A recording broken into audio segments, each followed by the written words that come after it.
ako lalaban sa'yo.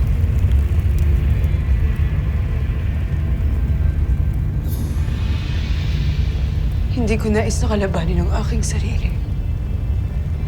Sapagkat sa bawat buga ko ng apoy ay ako lamang ang nasasaktan.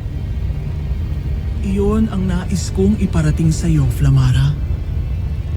Na ako at ang aking apoy ay hindi kaaway.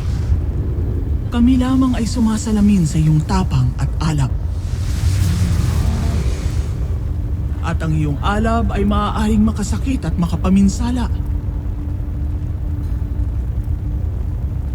Hindi lamang sa iba, ngunit pati na rin sa iyong sarili mismo.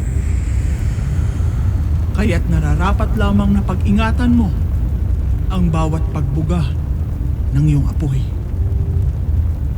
At ngayong naliwanagan ka na, naway sa puso mo ang iyong natutunan.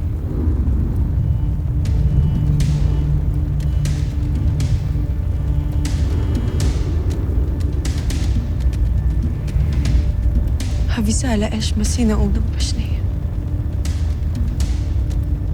Maaari ko bang malaman ang iyong ngalan? Drakesi, isa sa mga sinaunang Pashnea na piniling manirahan sa Balaak. Ngunit bakit dito ka naninirahan? Hindi ba't kasamaan at kadiliman lamang ang namamayani rito? Sapagkat sa kadiliman ay mayroong ding liwanag. Ito na ang katapusan ng iyong pagsubok. Ngayong naipakita mo na sa akin na kaya mo nang magtimpi. At kaya mo nang pamahalaan ang alab sa iyong puso. Nakikita kong ika'y handa na upang aking tanggapin. Avisala Eshma, Drakesi. Kung noon ay natutunan kong makinig at magpakumbaba,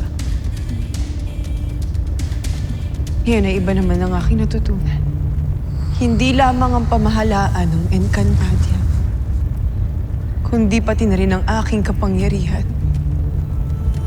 ang aking puso, lalong-lalo na ang aking sarili.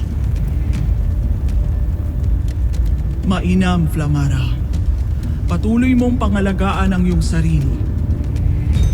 Sapagkat ako ay ikaw. Tayo ay iisa.